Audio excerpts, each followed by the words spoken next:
sweating it up.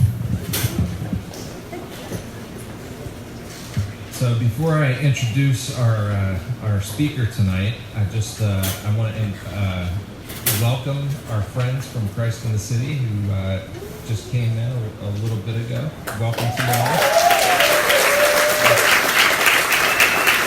We're so grateful that you're here, and we're so grateful for your service to the people of Philadelphia and your service to the Lord. So welcome.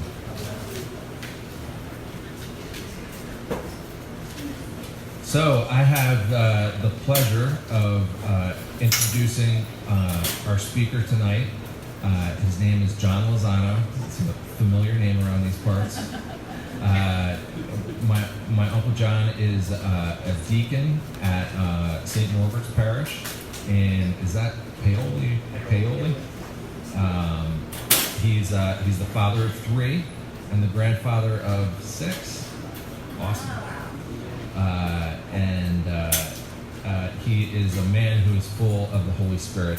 I'm going to share just one brief story because I can't help myself.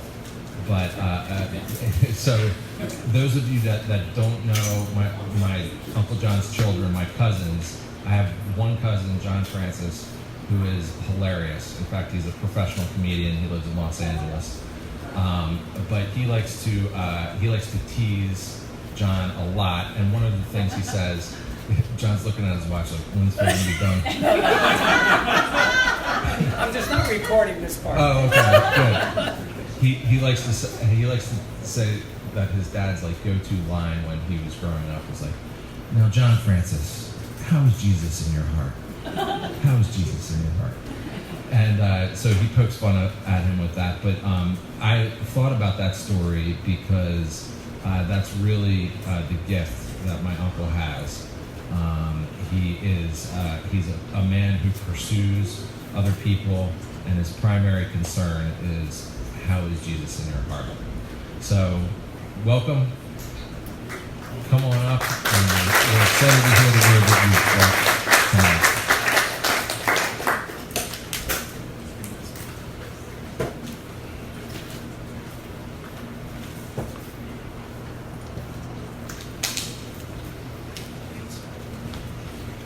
Thank you very much for having me here. My heart is somewhat moved for several reasons. One is I don't often start off with that kind of worship before I speak somewhere, and that is a great gift to have. And the other is seeing some people here that I have deep affection for and don't get to see hardly at all in life, which is what happens. And so my heart is somewhat moved by the presence of you dear folks, and also the fact that you're all here. For some strange reason, I was thinking about my first prayer meeting as we were starting. I never shared this. My brother, I had a moment with God at my father's death, and during the next year, my brother got in this charismatic renewal, and I came home from school. He said, "You got to go to a prayer meeting." I said, "What? It was a prayer meeting?" I said, "Whatever." I was a pretty streetwise kid at the time, grew up on Long Island, New York, and this first prayer meeting was way out on the island, so we go to this prayer meeting. It was in the basement of a church, not like this, and it was Friday night. I'm thinking, it's not Sunday. What are they doing here? It's not Sunday. What are you doing here? It's not Sunday morning. This isn't like official church. It's Sunday night, and you come here. And it caught me that people would come to something like this. And then I looked in their eyes. Again, I was a pretty streetwise kid. I wasn't very trusting. I was jaded and saw something in those eyes. I wasn't sure what it was. I said to myself, whatever that is, I want it. And I received it that night. So friends, when you come together like this, things happen because we show up. And you're here. I'm grateful. I'm grateful for the honor to be with you tonight. share a bit. So, wrote a book, and I'm going to share some of the content of that book. But I'd like to start with a gospel that is read at the morning of Easter in just about every Christian tradition. In our tradition, it's the gospel for every Easter Sunday morning. It's kind of a big deal.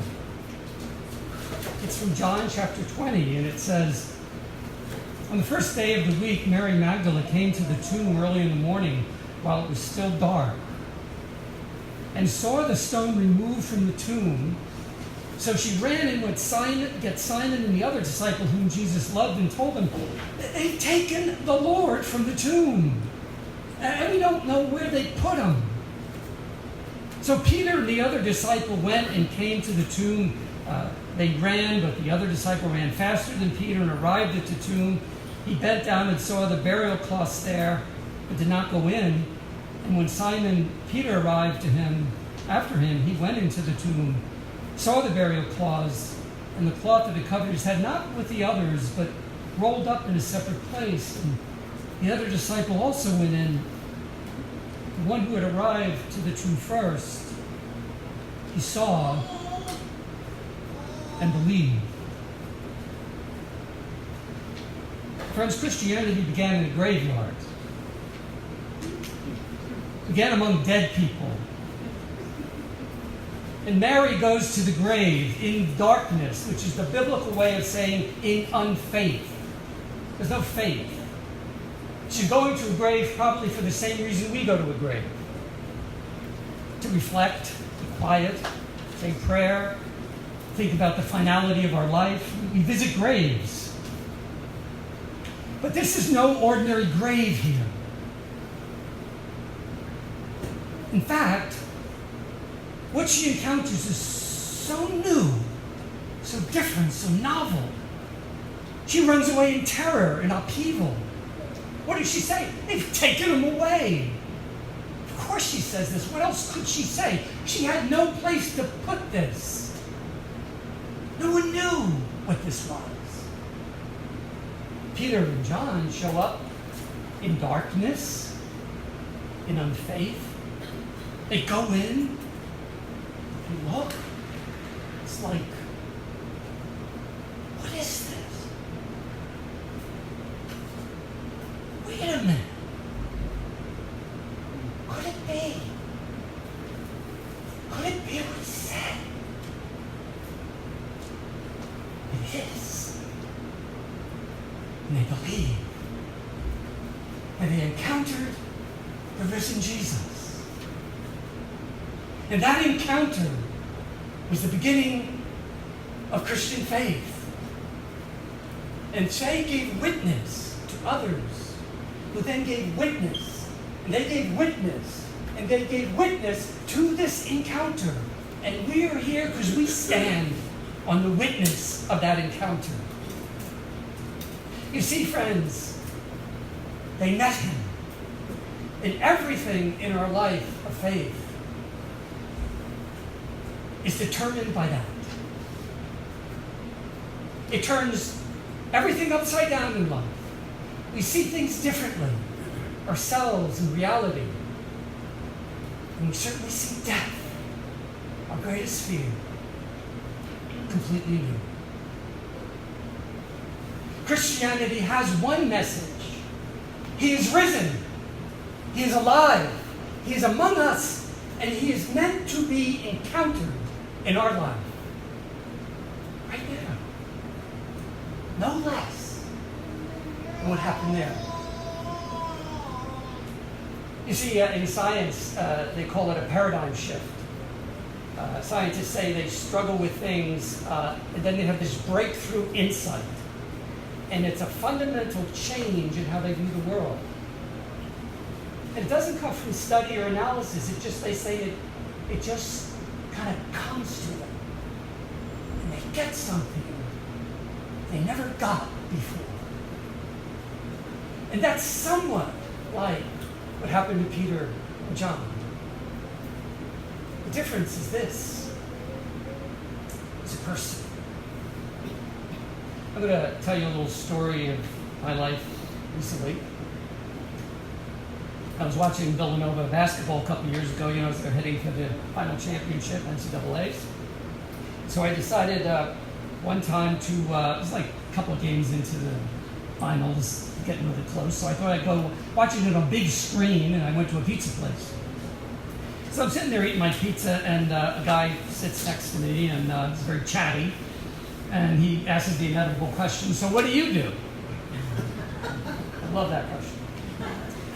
Well, I own a small business, I work part-time in the church, and I'm a deacon. Now, when I say that, I usually get one of two responses. The first response is usually, oh, that's very nice.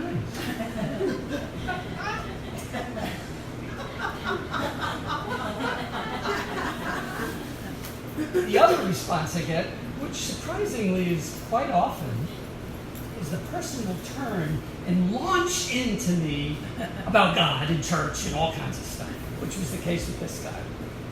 He starts off with his opening line, oh yeah, I used to have faith. I was in the seminary for 4 years in California. I'm an atheist now, and I'm much happier. Okay.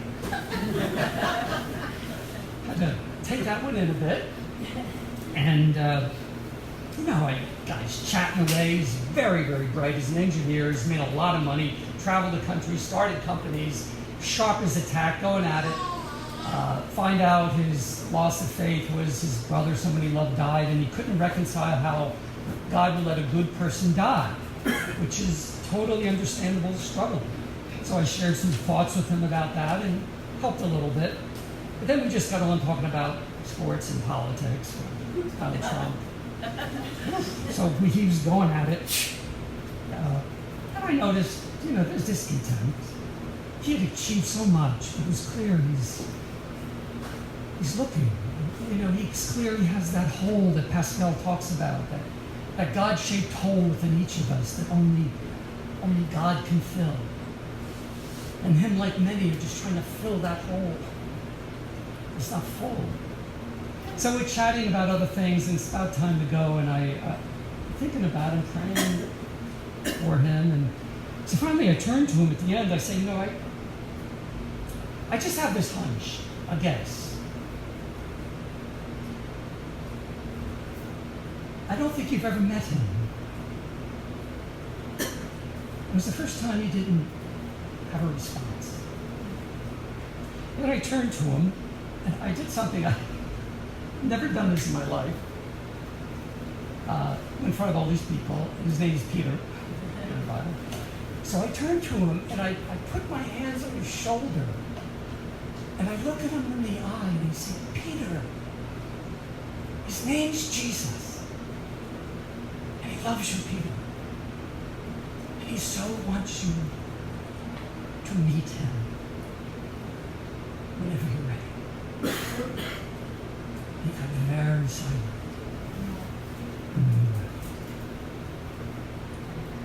Friends, if Jesus was here, he would be putting his hands on your shoulder, his hands on your cheek. He would look you in the eye, and he would call you by name. Mary, Tom, Susie. It is Jesus. I love you. And I want you to meet me again and again. He wants to do that right now, tonight. Because it's kind of all he wants to do. It's all he really cares about. It's what he does. Like that, golly, that beautiful song we sang. That it's been years since I sang it. The Father, you're a good Father. It's like who you are, and he loves me, and that's who I am. That's it. You see, friends, it's the encounter of Jesus Christ that determines everything. With it, everything in the life of faith or this discipleship thing is possible. Without it, it just doesn't happen. Now, here's a question for you to think about. How does that happen in your life? Well, it happens because God wants it. He wants it. so much because we want it. It's because all he wants is this. I like to ask this question often. Why are you here tonight? Why do you have faith? Why do you go to church? Why am I a Catholic, a Christian? Why do I observe things? Oh, I don't know. A lot of people say I had good parents. I had grandparents of faith. I went to a good school. I read a good book. Had these great influences. That's great. Friends, there are many people with good parents and grandparents and read good books and gone to good schools who don't have faith. Somehow in the mystery of God's mercy and human freedom, he has reached out to you by name and let you meet him. It's something of this mystery of his mercy that we're here today. We can't explain it. We didn't earn it. And we didn't make it happen. See, he's been wooing you all your life. He's been luring you. He's been romancing you like a guy's after a gal, gals after. He's romancing you. And he's still doing it. He's romancing you now. I came across this just recently, and I thought I'd share it with you. You've heard this before. It's Isaiah 49. Isaiah 49 is this little chapter in Isaiah, and the people of Israel are struggling with what's happening. But it begins with a certain line and ends with this line that is utterly remarkable. It starts with this. The Lord called me from birth. From my mother's womb, he gave me my name. Do you know there's a time when you were conceived, you existed, and no one knew it? There was a conception in your mother's womb, and there was hours, probably days and weeks, and maybe even months, where you existed, and no one knew it, except for him. He knew you then and loved you then. See, in the Bible, when you say you know somebody, it doesn't mean, you have this head knowledge and you understand rationally everything. No, it means there's a personal intimacy with the other. That means when we were conceived and no one knew, there was divine personal intimacy with us. And we didn't know it. We're just still getting it now. And then it says, but Zion said, the Lord's forgotten me. He has forsaken me. Like we all feel sometimes, very distant from God. Why is this happening? Where are you? And then he says, he ends this section with this line you've heard that is just remarkable. Can a mother forget her infant? Be without tenderness for the child of her womb?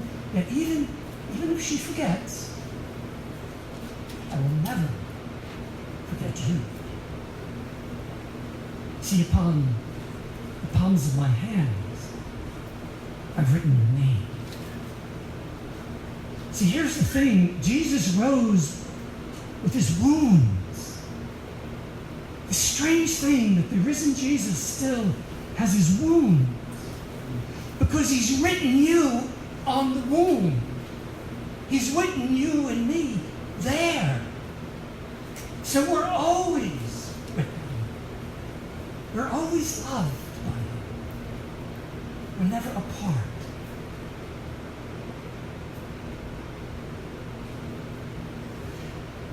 I'll tell you a story about it, what it's like to be, and I know a lot of you folks already know this, but it helps. It's a true story I found out later. It was about a party in England, in Britain, and there was this famous actor. I found out later who it was, world famous. And he was at this party, and there was this old missionary there.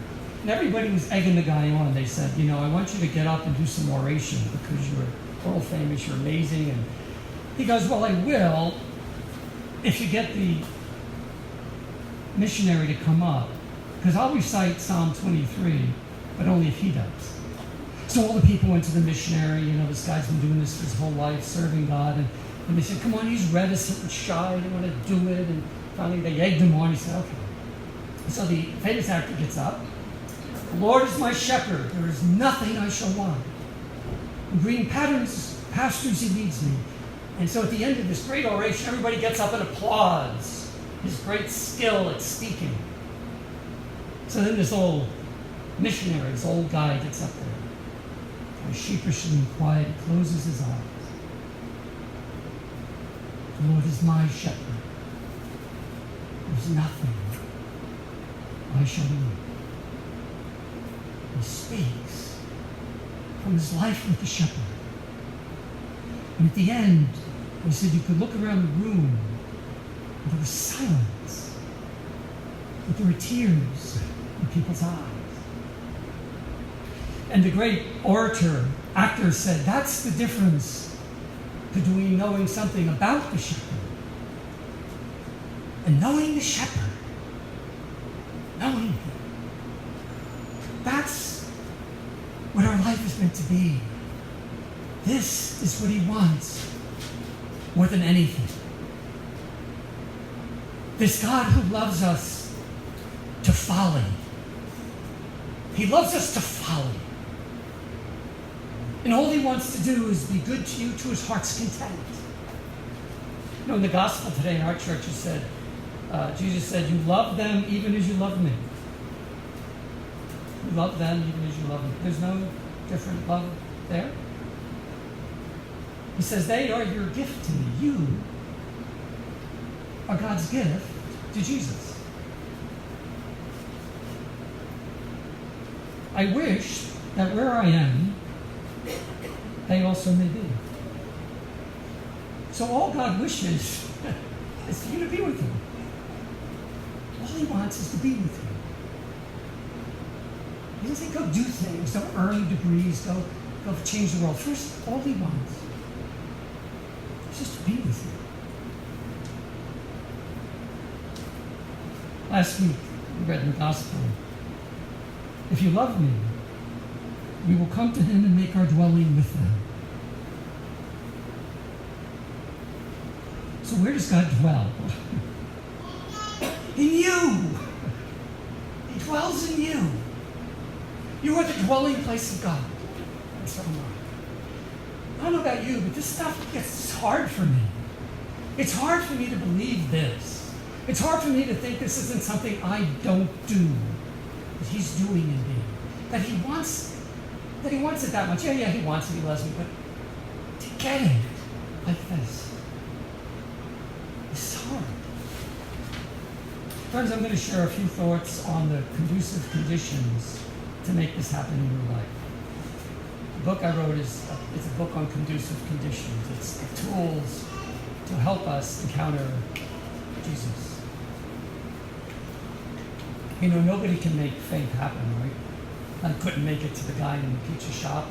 You can't make it happen to somebody. Nobody can make grace happen. It's kind of like I know Neil and I like the garden, and if you're a gardener, you put a seed in the ground, right? And you can't make it happen. It just kind of happens. It's kind of a miracle. The seed comes up. What you can do is you can create conducive conditions, right? You can water it, you can put sun on it, you can fertilize it, you can create conditions for that growth to happen. And it happens more likely. Friends, you and I, if we want this, can create the conducive conditions in our life for the encounter with this kind of God to happen in a regular way in our life. Like really happen. Something like breath. So there's 3 conducive conditions. This is your little take-home, which you all know these, but what did Samuel, somebody said that what people need is not instruction, but to be reminded. gospel comes again and again and again. So what are the three conditions? Prayer, service, and community. So I'm going to be very brief because I have a short amount of time. But prayer. There's this line in Luke chapter 11. He was praying at a certain place. And when he was finished, one of his disciples said to him, Lord, teach us how to pray. You know, one of the ways to read the Bible in prayer is to use imagination. So you imagine yourself in the scene. So sometimes I go in this scene and, you know, they're in the fields, right? So the disciples are here and Jesus is probably a stone's throw away right over there praying, right? So a lot of mornings, they must have looked at him. They must have watched Jesus pray. I wonder what that was like. And then Jesus would walk to them, and they could see Jesus after he prayed. I wonder what it was like to see Jesus after he prayed. I wonder what his face looked like. I wonder what his countenance was like. What was in his eyes when he left his prayer? And I think what happened is the disciples said, I don't know what it is you got. But I want that. Teach us to pray. So he does. The same love that the Father has for Jesus is the love he has for us. It is the life of prayer that he had. The same that he so longs for us. He doesn't just parcel it out like you're a good boy or girl, give you a little bit of this. He just wants to give it to us. You know, when you're in love with someone, a lot of times you don't speak. You gaze in a person's eyes of your lover. Or a child, you hold an arm, you gaze at the child, you don't say anything, you can't even think anything. Because you're caught up in something. You're caught up in someone. Catherine of Siena said, we become what we gaze upon. See, prayers make it really simple, but it really is. It's letting God love you. You know, we have a hard time with prayer. A lot of us would say, I'm not really good at that. I don't got the kind of words you have. I'm not trained. I have lousy prayer times. I'm distracted. I'm tired. I leave prayer and say, that wasn't a really good prayer. Do we judge our prayer? Don't we? Yeah, it wasn't good. It wasn't good? No, I was distracted and I fell asleep. And I was thinking about all the people I'm angry with and all the things I got to do. And so it wasn't a good prayer. Really, it wasn't a good prayer. No, it wasn't good. So we judge our prayer. There's a good prayer and bad prayer. Oh no. See, here's the alarmingly good news. If you get this, it's going to set you free. We can all pray. We can all pray. And it's all good. It's all good. Because it's what he does in the prayer, not us. It's all efficacious, effective. If you had a child, I love this story, was in grade school, or a niece and nephew, and it's Father's Day or Mother's Day or something like that, and their job, their little assignment was to make you a Mother's Day, Father's Day card, or, birthday card.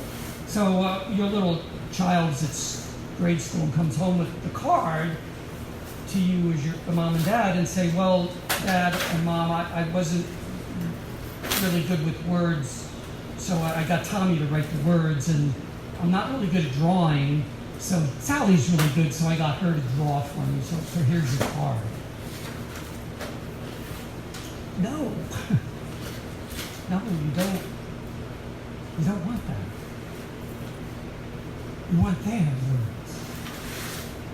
You want their drawing. And when you get that, you never say or think, oh, that was misspelled, or oh, those colors don't match. You went way off there. No, you don't even think that way. You love this card. Where does it go? On your refrigerator. And when people come in your house, you show them what your grandchild or your daughter or whoever made for you. Because you love it. God has this big refrigerator in heaven, and it's all on there. It's all on there. It's all His. Every movement of our life to Him is good and efficacious. Friends, if He wanted us to pray like angels, He'd make us angels. We pray like humans because He made us human. And it's good to be human. He's okay with that. He's redeeming that. He became one with that. So stop judging yourself. Stop putting it down. Putting yourself down. Just breathe Him. Be with Him. Every time we move toward Him, we're in Him. Because He was already there before we moved. Teresa of Avila says a prayer is nothing more than a friendly conversation with the one we know loves us. A friendly conversation in which the soul speaks heart to heart with the one we know loves us. So we could all have a friendly conversation, and we could all speak heart to heart with the one we know loves us. See, God, we can talk about the weather and sports, but He's not interested. He's interested in your heart. Heart to heart with the one we know loves us. My friends, we all have our stuff. We all have our secrets. We all have the stuff in ourselves that we know are contradictory. We all have our things that we're ashamed of. We don't even want to bring them into consciousness. We'd rather pray, you know they're there. I'll just do my prayer. Keep it here. It says in the Bible, your Father who sees what in secret. Friends, your Father sees it. But it's your Father who sees it. Your Father. We have nothing to fear. And the best freedom we have in prayer is when we take all of that heart to heart with the one we know loves us. And that's transformative. You do that every day, 20 minutes, I'll guarantee you it'll change your life. 20 minutes, it'll change your life. Service. Why is service a conducive condition for encountering Jesus? Because it's a love commandment. They asked Jesus, what is the greatest commandment? He said, to love God with your heart, mind, soul, and strength, and love your neighbor as yourself. He asked for one. They asked for one, He gave two, but no, He gave one. So you have a coin, and there's heads and tails. There's two sides to a coin, but it's only one coin. To love God with your whole heart, mind, soul, and strength. To love your neighbor as yourself is all one reality. We divide it. Jesus doesn't. And Matthew 25 says, when I was hungry, you fed me. When I was naked, you clothed me. When I was in prison, you visited me. I love the response. And this is a judgment scene, friends. We would have never made this up. The bar's too high. And I love the response of the ones who did and didn't. They both said, when did we see you? I didn't see you there. I didn't see you. But it was Jesus. Every act of love and service is, again, efficacious. Every movement toward the other is a movement toward God. We don't get that. See, again, I was just being nice. No. Every movement is a movement to Jesus, if it's love. Love in the Bible is not a feeling. It's hard for us in our culture. It's all romance. It's not a feeling. It's an action for the good of the other. And every time we act for the good of the other, we're in Jesus. Whether we're conscious of it or not. Christianity is not about personal self-improvement. And it's not about getting into heaven. That comes later. It's about a mission to love God and our neighbor while we're here. And no one has ever experienced God in the Bible that wasn't get sent. wasn't sent in some way in your life. Friends, you are being sent. In every aspect of your life where you're being challenged to love. Like you think of the big things, like I go to Haiti, you go to Haiti. Everything in your life is God's efficacious work in love when you serve. I'm going to read something from John Henry Newman that, this kind of gets it into, stop judging it, okay. John Henry says this: God has created me to do some definite service. He has committed some work for me that he has not committed to another. He's committed something for me he has not committed for another. I am different than everyone on this earth, and he made me that way for a purpose. Okay? That's what he's saying. I have my mission. I may never fully understand this mission in this life. I will in the next. See, I'm a link in a chain, a bond of connection between persons. He has not created me for naught. I love that. He hasn't created you for naught. I shall do good. I shall do his work. I shall be an angel of peace, a preacher of truth in my own place, while not intending, if I but keep his commandment, to love God and my neighbor. Therefore, I will trust him. And this is kind of the lines that kind of wreck me. Wherever I am, I can never be thrown away. If I am in sickness, my sickness may serve him. In perplexity, my perplexity may serve him. If I am in sorrow, my sorrow may serve him. He does nothing in vain. He knows what he's about. He may take away my friends. He may throw me among strangers. He may make me feel desolate, make my spirit sink, hide my future from me. Still, he knows what he is about. That is how intimate God is at work in your life, friends. In all of that stuff that we kind of don't think he's there. We just struggle with it and kind of remove the divine. And all along, he's in the midst.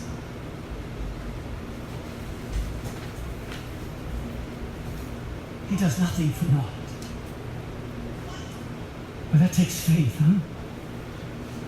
Or maybe we have that faith.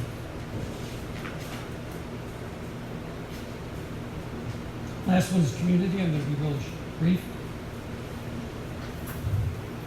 Why do we pray? To encounter Jesus.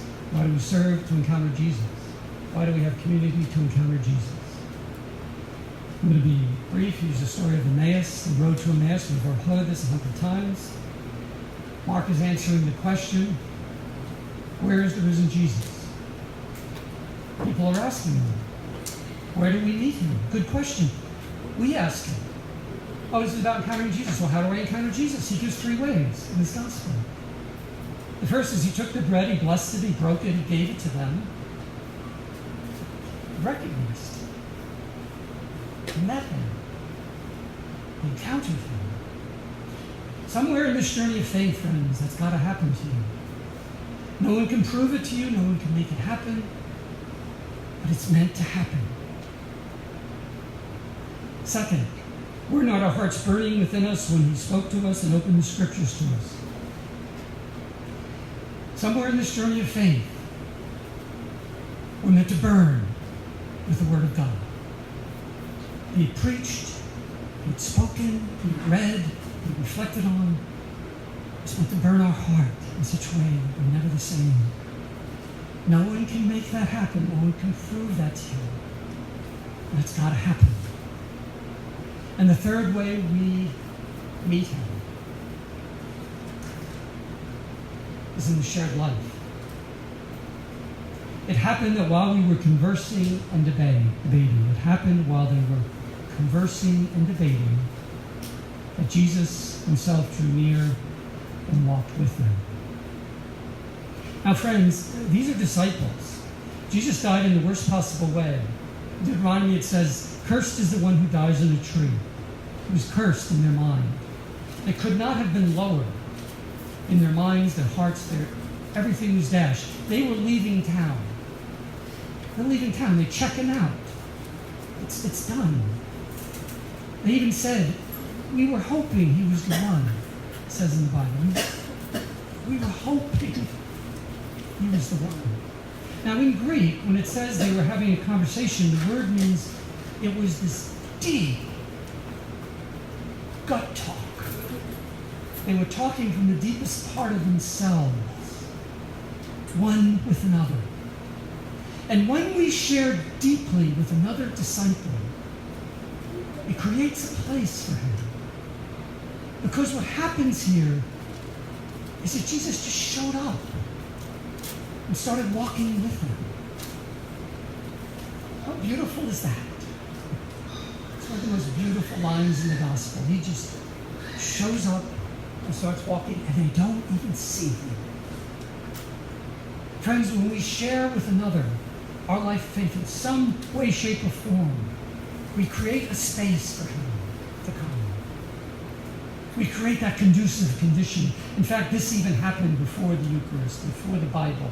It was the conduciveness of their life in the sharing of it in utter truth with one another that created the space. Friends, this is the hardest part for us. We're Americans. We don't do this well.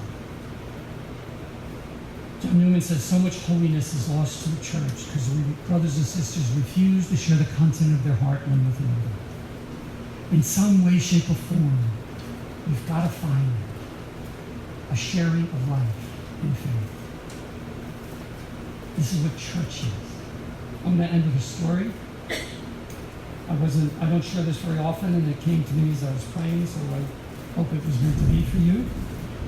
It's a story that I think a very dear, pivotal time in my life, and it's a story that I think reflects to me the power of prayer, the power of loving service, and the power of community. Am I okay time-wise for just a few minutes? Okay. Okay, one of my best friends is Fred Pierce. Fred is one of the nicest guys I've ever met. He's one of the most loving people I've ever met. He's a great family man, adores his kids. He smiles at everything. I've never heard him say an unkind word about anyone. He's very involved in his faith. He has great kids, 5 kids. He's going to study to be deacon 15 years ago. He's fixing his pool filter. His pool filter had a lid that was like this, about 20, 25 pounds, heavy plastic, large. For some reason it exploded, crushed in the side of his head, and went 30 feet into the air. Fred was medevaced by helicopter to the University of Pennsylvania. They basically looked him over to see if he was going to survive, if they should even continue working on him. His face was actually concaved in, like that. So I went to the hospital right away, saw him. They decided they were going to keep him alive, and so they hooked him up. He was unconscious completely, of course. He was in extreme intensive care for a very long time. So I would go there most days and be with Lori, his wife, and he had 5 kids and he was well loved. So always people in the waiting room. So one time, for some strange reason, it was just Lori and I. And she could only go back with one person to see him. So she said, "Would you like to go see him?" I said, "Sure, I'd love to." So we go back. I don't know if you've ever been to these extreme intensive care units, but there's a half wall and there's beds there, and everybody is out there, and there's machines everywhere. Lights are beeping, there's these sounds and these beeps and lights are blinking. Someone's coming in literally every 3 minutes to look at something. He's completely in a coma. His face is literally caved in, he's all hooked up. And Lori says to me, "Let's go pray with Fred." I said, "Sure, I'd love to pray with Fred." Now, normally when I go to a hospital, I pray quietly.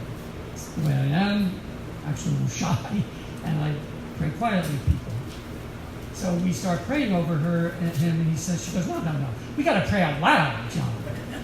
Out loud? What? She goes, "Well, when they're in a coma, sometimes they can hear things." I said, "Okay." So let's pray out loud. So pray out loud. So let's do the Psalms. Let's do Psalm 1. And she has the people back and forth, do the Psalm response. Psalm response. Louder, John, louder. I'm like, okay. Louder, louder. I was shouting, really literally yelling in his ear so he could hear the Psalms back and forth the way we do, back and forth. Then she goes, let's sing. So let's sing. Let's sing his favorite hymn. I don't know what it was, his favorite hymn. So I start singing. Louder, John, louder, so we can hear it. So we're singing out loud. We're praying psalms and singing hymns over his broken body. Because that's what disciples do. It's what people of faith who have met Jesus can do. It's what people who love another who's broken can do. It's what people who share that pain together in community can and do together. It's what happens in the life of faith. That woman brought me to that place, and I'll always be grateful. And this is where the Spirit is bringing all of us, to that kind of place where we can face this and live in this, because we're people of prayer who praise Him and pray to Him in all circumstances. We're people who love one another and stand with them in the darkest of times. And we're people who share our pain and our disillusionment in faith. So I've been asked to end in prayer, so let's take a minute. So let's give Jesus a moment in your life to meet you and be with you.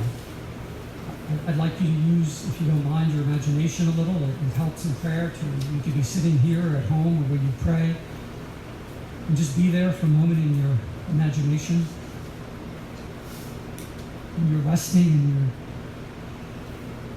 your peace. And you imagine Jesus entering the room here or somewhere else where you are comfortable. And you see in Jesus his love for you. You see the countenance of his look upon you.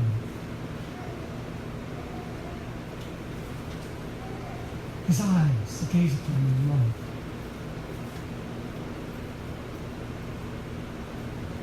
And you just receive it.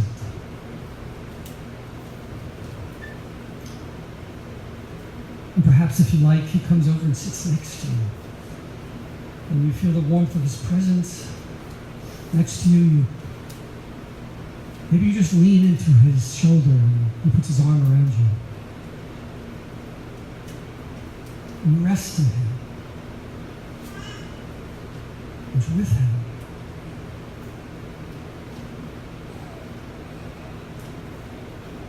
And you just let it go. Let go of the stuff you carry.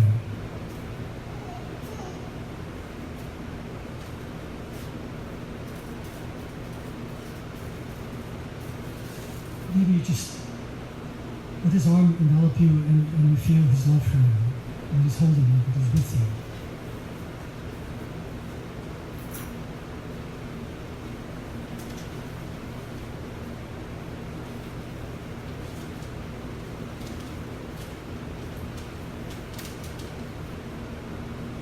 And just in a moment of silence, whatever you think he would say to you, let him speak to you right now, in the silence of your heart.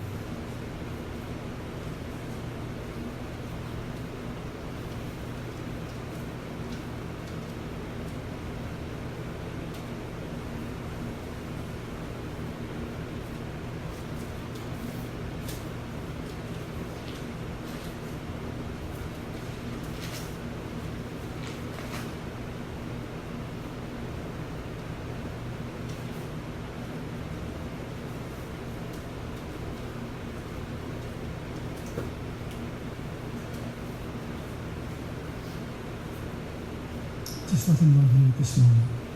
It's just you and him. Receive it. Be with it.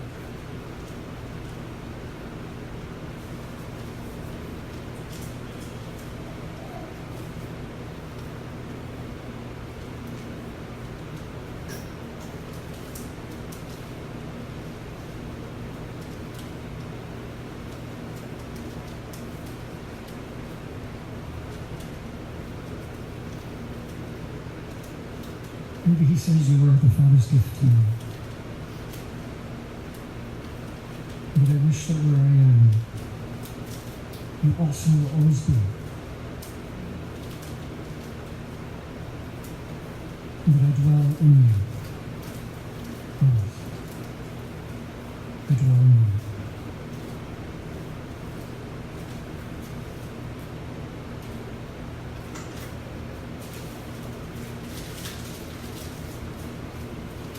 Come, Holy Spirit, just for a moment, minister among us now. Move among all those gathered here. Come, Holy Spirit, come. Come, Holy Spirit.